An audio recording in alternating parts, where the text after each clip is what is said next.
మహాభక్తుడు మాణిక్యవాచకర్. బాగా వృద్ధుడైపోయాక చిదంబరం చేరుకున్నాడు. ఆయన చేరుకుని రోజు చిదంబరంలో నటరాజస్వామి వారి మీద స్తోత్రాలు చేస్తుండేవాడు. ఒక రోజు పరమశివుడు చూశాడు. చిదంబరంలో మాణిక్యవాచకర్ నివాసం ఉంటున్నటువంటి ఇంటికి పరమశివుడే బయలుదేరి వెళ్ళాడు. వెళ్ళి రాత్రి అయింది. అప్పటిదాకా స్తోత్రాలు పాడి పాడి అలిసిపోయి మాణిక్యవాచకర్లు పడుకున్నారు. తలుపు కొట్టి, ఏమయ్యా నువ్వు పరమశివుడి మీద ఎన్నో స్తోత్రాలు చెప్పావుట, ఏది చెప్పు వింటాను. వృద్ధ బ్రాహ్మణుణ్ణి ఎక్కడి నుంచో తీర్థయాత్రకు వచ్చాను, వినాలనిపించి వచ్చాను అన్నాడు. ఆయన శివస్తోత్రం చెప్పడం అంటే ఆయనకి బడలిక లేదు, రాత్రి లేదు, పగలు లేదు, శరీరం సహకరించకపోవడం అన్న మాట లేదు. అంత సంతోషం. ఆయన చేసిన స్తోత్రాలన్నీ చెప్తున్నారు. పరమశివుడు వ్రాసాడు వాటినన్నింటినీ గ్రంథం కింద వ్రాసి తెల్లవారుతుండగా అలిసిపోయాడు మాణిక్యవాచకర్. స్నానం చెయ్యాలి, సంధ్యావందనాది క్రియలు ఆచరించాలి, వెళ్ళనా అన్నాడు. వెళ్ళిరా అని నేను సెలవు పుచ్చుకుంటానని వృద్ధ బ్రాహ్మణ రూపంలో ఉన్నవాడు పైకొచ్చి మాణిక్యవాచకర్లు చెప్పిన స్తోత్రాల్ని తాళపత్రాల మీద అన్ని రాసి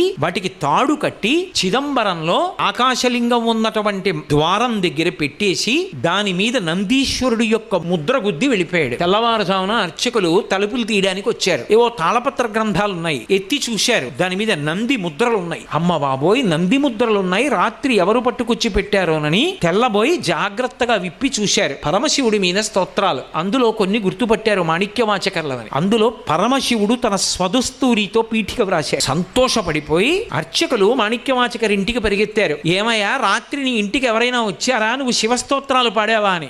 ఎవరో వృద్ధ బ్రాహ్మణుడు వచ్చాడు, నీవు చేసిన శివస్తోత్రాలు పాడమన్నాడు. పాడాను. ఎవరో కాదయా, పరమశివుడయ్యా, నీ దగ్గర అవన్నీ విని వ్రాసిన వాడు. ఇదిగో గ్రంథాలు, నువ్వు రాత్రల్లా పాడినవి తాళపత్ర గ్రంథాల మీద వ్రాసి తీసుకొచ్చి నటరాజస్వామి దేవాలయ ప్రాంగణంలో పెట్టి అంతర్ధానం అయ్యాడు. కళ్ళంబట ఆనంద భాష్పాలు ధారలుగా కారిపోయాయి మాణిక్యవాచకరికి. కారిపోయి కాదు కాదు నేను చూడవలసిందే అని గబగబా చిదంబరం క్షేత్రంలోకి వచ్చి నటరాజస్వామి సన్నిధానంలో నిలబడి అవ్యక్తానందంతో, ఇన్ని పాటలు పాడిన వాడికి నోటి వెంట మాట రాక, స్వామి నీకు నేను ఏమని కృతజ్ఞత చెప్పను, నోట మాట రాలేదు.